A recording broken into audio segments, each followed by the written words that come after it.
presentation. Thank you, Ken. Two presentations.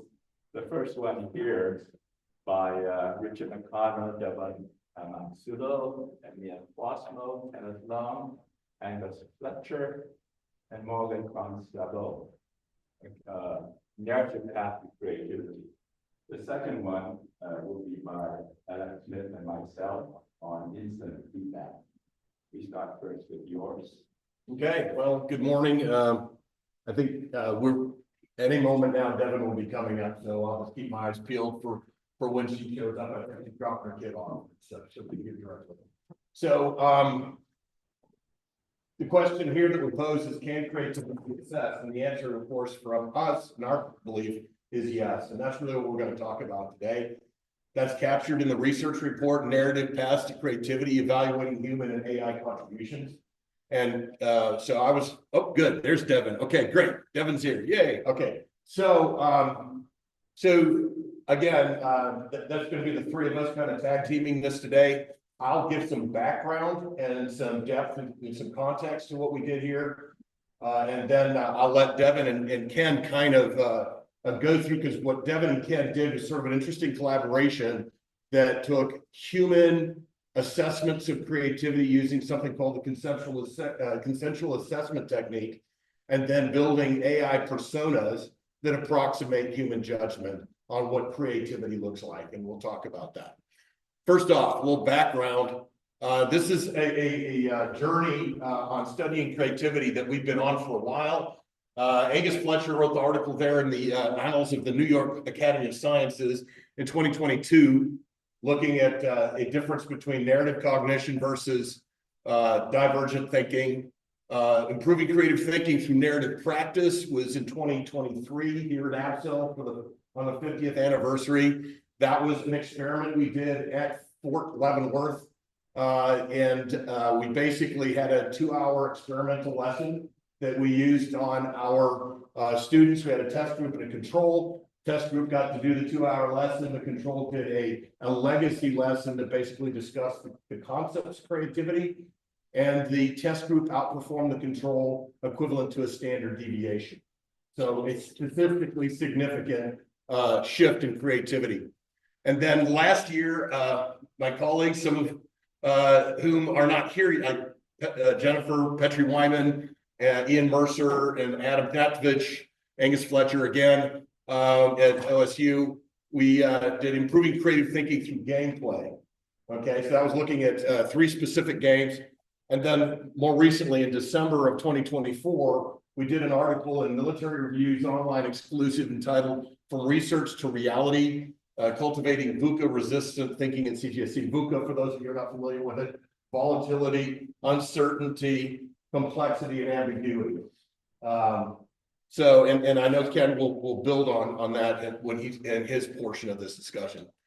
Okay, so that's actually on the cover of the From Research to Reality. These are my students. Usually they don't use rubber ducks to visualize a battle plan.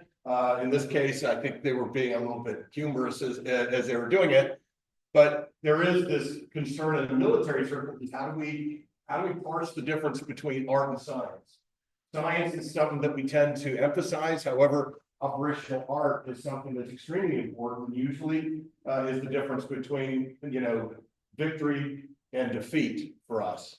Exceptional information is a concept regarding information that either displays a threat or an opportunity that you had not anticipated when you planned, yet it emerges during execution.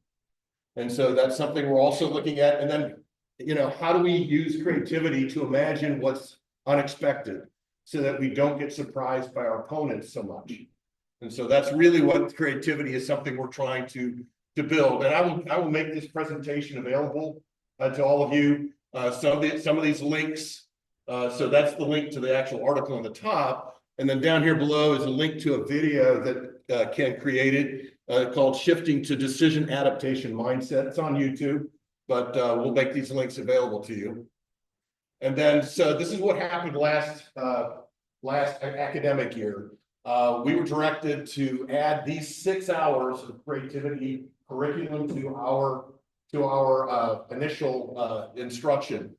Creative thinking through narrative cognition, that's the experimental lesson that we used during the 2022 experiment that was in the 2023 ABSE paper. And then these other two, unmasking leadership failures through narrative practice, which really is looking at management of fear and anger. And then 53 is recognizing exceptional information. How do I anticipate the emergence of a threat or an opportunity that I had not planned on? Okay, and then the other thing we've been directed to do by our leadership is has to do with this, the complexity toolkit. That's also a video that Ken created. By the way, these videos were created using artificial intelligence, and they're quite interesting. This gives you like a 2-minute primer to the complexity toolkit. But these are the things that we are building this coming year: the data literacy, critical thinking, systems thinking, creative thinking, and artificial intelligence. These are like 2-hour classes, but it's intended to be threaded throughout the academic year. Okay, and then I just kind of offered this as sort of a resource to you.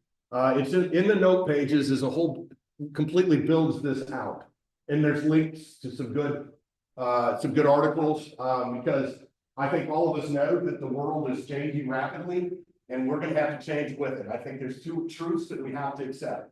1, the rate of change is only going to accelerate. 2, the magnitude of change is only going to increase. And if that's the case, we can't avoid change. And those of us who are seeing what's going on with artificial intelligence, it's just absolutely apparent. It's not. So for those who are struggling with, like I am, because our biggest challenge, if you read the article From Research to Reality, there is 2 graphs that are our survey results. One shows the students love the new instruction, and the other shows that the faculty hated it.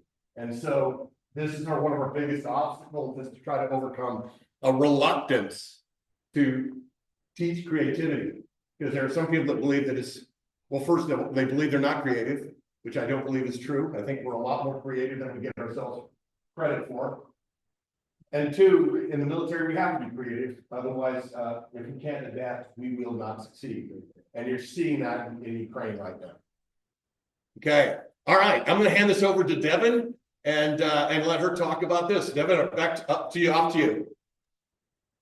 Great. Thank you all so much. I'm so excited to be here today to talk to all of you. My name is Devin Tomasulo. I work at the University of Pennsylvania in the Masters of Applied Positive Psychology program. And there was an echoing issue in our tech the other day. I just want to pause and make sure that I'm not echoing in a way that's uncomfortable. Thumbs up for everyone? Okay, excellent. Let me know if that changes.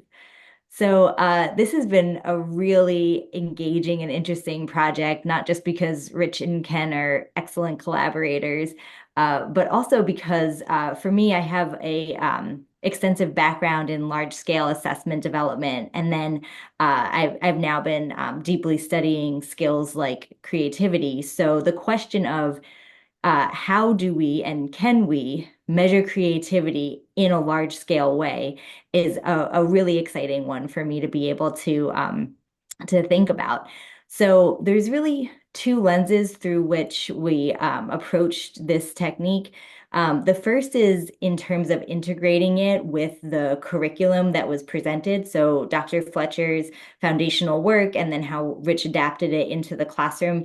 Rich was kind enough to give me a crash course in all of that. And I really wanted to think about assessments in a way that integrated well with all of the foundational theory that Dr. Fletcher gave us, so that we're not just having some multiple choice that feels separate from the experience, but that it's well integrated. Also that it's short so that teachers don't have to give a lot of time to it. So these are some of the things that we thought about ahead of time. We also, in Dr. Fletcher's work, he does a really beautiful job of breaking creativity down into sub-skills, which from a large-scale assessment perspective and a perspective of wanting to give folks personalized feedback hopefully in the future, being able to break a large skill like creativity down into these sub skills allows us to be more dynamic and personalized in our feedback and in our data collection. So two of the areas that we decided to focus on here were around plot twisting and perspective taking. So the tasks were designed specifically to allow the students to demonstrate those skills of perspective taking and plot twisting. The third item that we had was also a legacy item so that we can start tracking trends over time across these classes. So we developed them with that in mind. We also decided to do a pre-post, which is interesting because it allows us to measure student progress from like before the course to after the course, and it can help us control for mediating factors like advanced writing ability or things like that. And it makes it a little bit easier to collect nuanced data rather than just saying somebody's a 7 in creativity, right? We can say, in plot twisting, this was the effect that we saw in this group of people. So that was our approach from integrating it into the classroom, aligning it with Dr. Fletcher's material. And then from a scoring perspective, Ken will go into a bit more detail, but thinking about it from the large scale side of things, for automated scoring, really the approach mostly is to predict human scores. So we want to set our human judges up in a way to do valid and reliable scoring, because in the future, when we want to try to experiment with large language models, we want to have a lot of good data from our human scorers who are making really critical judgments about creativity. Because creativity, like key aspects, novelty and usefulness, those are judgments that are really hard to make if you're not familiar with the field. So for me, as somebody who's on the outside of the Army, what I would judge as a novel idea is probably quite wrong. Also, what I would judge as useful is also quite wrong. So it's really important that we have these human judges who are making these determinations around the level of creativity according to their understanding of the field, and that these items themselves are specific to the field as well. We're not asking them to determine plot twisting outside of their field of knowledge. We're baking everything into their specific field. We also decided in the scoring to shrink the scoring scale, again, with an eye on the future and thinking about how to set ourselves up for training automated scoring based on these human experts. We condensed it to a 4-point scale because sometimes I think previously we had a 7-point scale, and distinguishing between something like a 6 and a 7 is very hard for humans to agree on. So it would not set us up well for training an automated scoring system after that. The other reason that we decided to select a 4-point scale was that there's no middle score. There can also very easily be clumping in the middle, and having a 4-point scale allows us to have a nice dispersion without putting too many points for contention across our different judges. So those were kind of the two aspects that fed into what we created, both what we wanted to measure and how we wanted to measure it, but also integrating it into the experience in a way that was short and also personalized to the material itself. But Ken, I'll hand it over to you to go a little bit deeper into the CAT technique. For sure. So since this, let me talk about the CAT first. So the essential element of CAT technique is that you have a set of empaneled experts who are independently evaluating domain-specific recommendations for change. And the CAT works because each of these individuals on the panel has life experiences in which they've been successful, and then you end up trusting that internal judgment however it was acquired. And if you have independent panel with a variety of experiences, then the consensus of each of these individuals coming together gives you more confidence that what you're seeing is actual true in the world.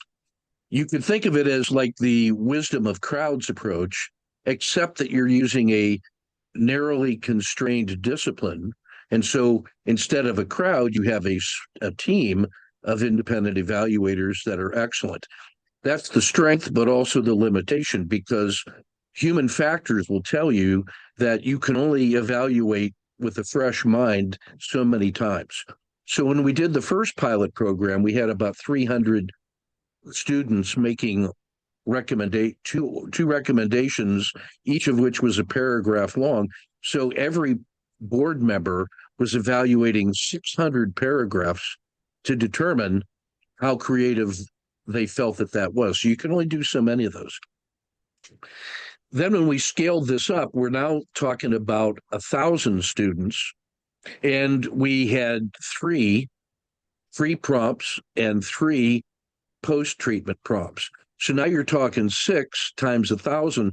Now you've got 6,000 transactions to evaluate. It took us almost 2 months to be able to fight our way through that program.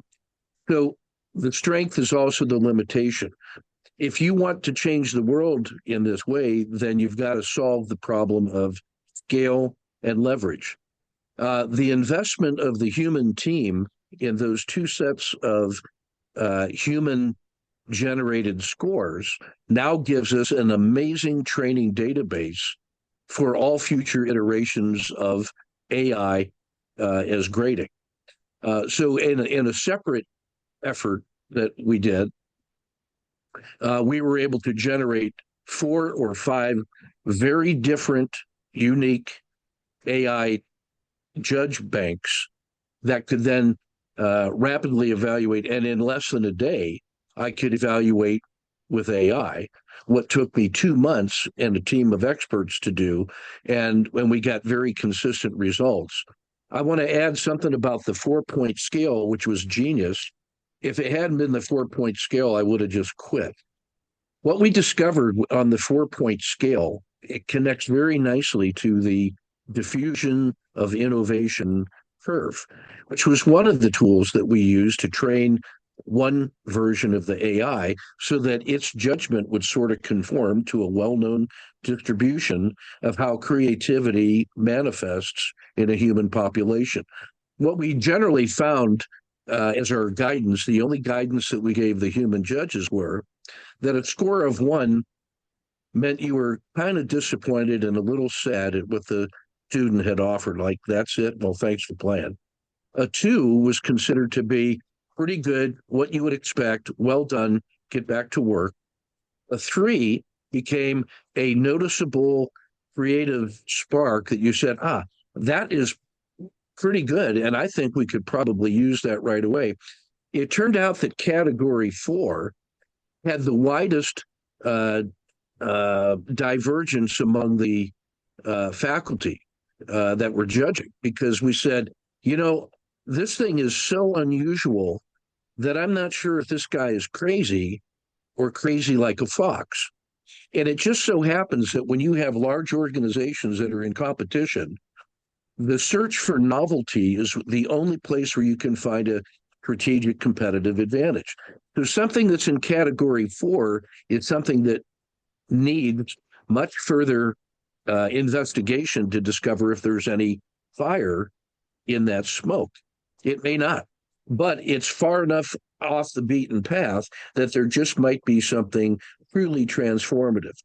So the 4-point scale actually brings that into very clear awareness. You end up getting a bimodal distribution. You get a normal looking curve with the 1, 2, and 3, and then you have the category 4 outliers. Well, that's really important to know, because you could actually use AI to quickly categorize all the things that are knowable, very good at pattern matching, and then just those things that are category 4, which turned out to be around 5 to 10% of the offerings. You could then put together a team that would investigate that for really a deep search. So you get advantages in the human and AI partnership, but you can also do that also with the AI. I have a separate paper that describes 5 different methods that you might use to develop an independent AI judge, and I will defer answer questions on that one till later.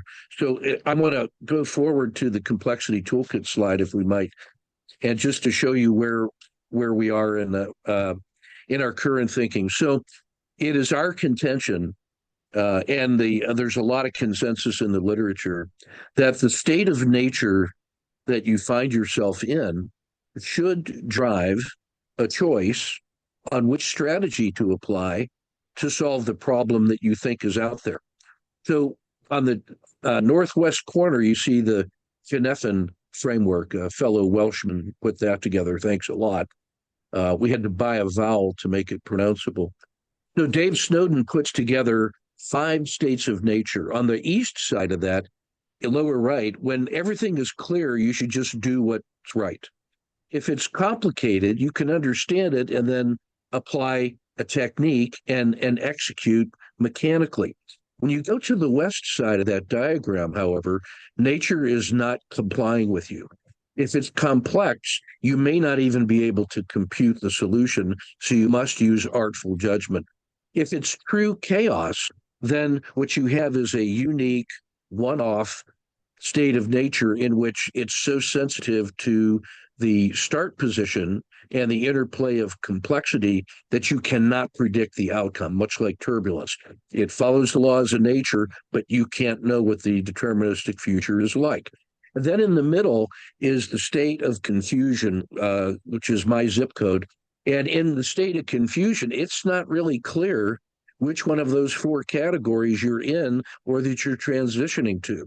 So when you are in complex, chaotic, or confused, then the normal rules of practice of standard work no longer apply. Rich can talk about exceptional information that comes from the environment and tells you that you should not just follow your SOP, that you need something else. So in our world, the probability that you're on the west side is much greater than ever before. And so our standard rules of SOPs and training no longer work. So when we have, in Army speak, unstructured problems, we need to not follow SOPs, but we need to do something we called Army design methodology. So in response to that, we've created what we call the complexity toolkit, which is an integrated set of 5 tools that we use in the following way in order to get our arms around these unusual circumstances. We use a little bit of critical thinking to confirm that we're in an exceptional information. In other words, your sensors are well calibrated and you can trust the alert that things are abnormal. We then invest immediately in a creativity session to make sure that we are looking broadly and deeply so that we have enough, what I call dimensionality and possibility space in order that we can encompass this new problem or opportunity. We then use those 3 tools in the middle, systems thinking, data literacy, and artificial intelligence, to develop a rapid solution. Systems thinking by picking the right model to use and process to follow through. Data literacy to make sure that we are treating the data with respect, almost like practical researchers. And then artificial intelligence in a trained, useful way to accelerate and iterate and optimize our decision cycle. We conclude with a final piece of critical thinking simply because there was so much creativity on the front end of this that you need an insurance policy to make sure that you've brought this back into the practical world where execution is demanded. So taken together, we see the complexity toolkit as an integrated operator's package of tools that are used in that way and not simply 5 one-off tools that are used independently. So we're trying to, in our new foundations block this next year, is to treat each of those as their own component of this work. And it turns out that Rich's creativity work in this whole project was central to understanding why we needed the toolkit, what the components should be, and how they fit together in a solution. So we're going to be learning our way forward through this process next year with faculty and students that are taking it on in that way for the first time. So that's everything I wanted to say about complexity toolkit and my portion of the AI judging, and I'd be happy to take questions on that later. Back over to you, Rich, to carry us forward. Thanks, Ken. Okay, so including, so here's where we're going from here. So we're rolling out new critical and creative thinking and the addressing VUCA. Let me move that so you can actually see it. There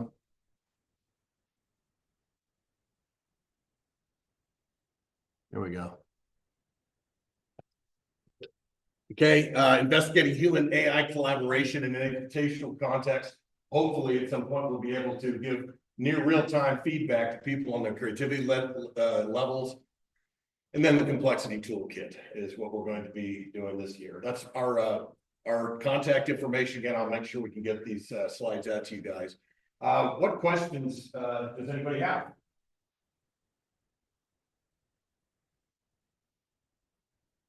Yes, sir. Do you get any pushback on the idea of AI assessing? So the model's great. I love it. The AI assessment of creativity. It sort of push back the philosophical sense of, can a machine truly know what's creative? Sure. How would the data make it? Well, I mean, just like every other organization, you know, you've got people on both sides of this issue. I mean, Ken's doing an awful lot of work on artificial intelligence. I'm sort of like in the middle, you know, and then I've got people, my academic team leader absolutely loathes it. He thinks it's the worst thing that ever happened to us. And so, yes, we get pushback. And I don't know how this is going to work in the future, but I think that the leadership we have realizes either we will use artificial intelligence or it will be used on us. There's really no choice in this matter. Yeah, there's three categories. There's three use cases for AI. Use case one, a human who rejects the use of AI. And to be honest, a human brain against my human brain plus AI, I win every time. Use case three is a human who gives up and just trusts whatever the AI says. So an AI against my human brain plus AI, they lose every time. Use case two is a sensible, trained, professional, personalized teamwork between a human as the senior partner and the AI as the supporting staff. It demands constant attention and mutual training in order to get the best out of that team. The cultural shift that we're experiencing on that is extraordinary. There are 5 demographics. There's the true believers who just need encouragement. There are the skeptics who need to see evidence in support of the claims. That's rich. There are the reluctant people who will do exactly as they're told and not be happy. And then there are the active resistors who we hope won't do any harm. And to be honest, those guys are self-selecting to be out of a job because they are fighting against the trend of history. The 5th demographic are the project managers like me who are already in a state of constant despair and sadness, looking at the next year of trying to integrate this culture. It's like 50 miles of bad road. So yeah, you get the diffusion of innovation curve shows exactly where we are. The students love it, the faculty hate it, you know, and grandparents say, get off my lawn. That's exactly what it feels like. It's an easier justification to use AI to evaluate compartmentalized creativity than it is to do something expansive like evaluate the quality, content, style, and organization of writing. That's a separate, larger fight, and that's one that we're engaged in. Over. Yeah, thanks, Ken. I got time for one last question. Yep. So first is a short comment. AI used for marketing seems to be something we're starting to like. AI used for data analysis and thematic analysis, something we're getting a lot more pushback against. I'm not sure why, but maybe it threatens us more than maybe marketing or analysis for AI. Second is a question. I work in entrepreneurship, particularly around intentions theory, and creativity is a big one for us. Now, I'm assuming, I don't think it's a given, that you think creativity can be taught rather than being an inherent trait. To what degree do you think the inherent trait impacts on the creativity learning of the individual? I'll put it this way, and it's a great way to kind of round this out because I got to get this over to. Don't take your time. But I would start the class by saying, hey, let me see a show of hands in here. How many people think they're creative? And I'd maybe get one hand, some classes and nobody. And I said, I hope by the end of this class, you'll realize you're more creative than you give yourself credit for. Because here's my evidence. If I put you in a situation where someone's shooting at you and trying to kill you, you will become creative or you won't be here anymore. And so I think what we need to do is not teach people to be creative. It's wake up the creativity they've got in them that they're unaware of. So, again, sorry, I know it's a take time, I know you're all short time, but from what I understand, what you're saying is creativity for you is inherent, and the teaching essentially draws it out, Yeah. as opposed to saying, Yeah. I can be creative. Yeah, let me pile on that. Fletcher's central idea is that nature and nurture, with respect to creativity, your brain has inherited 10 million years of evolution that makes you innately creative in order to respond to a very dangerous world. So that's their nature, I should say. Nurture has educated us out of that default position of being creative. We have learned to not be creative and to treat it as a separate trait. What you should be measuring is your willingness to suppress your inner instinct. And what Fletcher's experiential-based teaching does is suppress that cognitive filter and just unleash the innate creativity that's part of our biology. So his idea of story thinking is that it's connected to biological processes that everybody has, and our natural state is to be creative. It is a learned state to be compliant and suppressive. So in that sense, it doesn't really align with trait theory. It really is more about human nature and our default processing. Over. Thanks, Ken. Hey, thanks for all the questions. Thank you very much. Ken, Devin, that went really well. Thank you. I'm going to go ahead and sign out. Have a great rest of your day. Thank you all.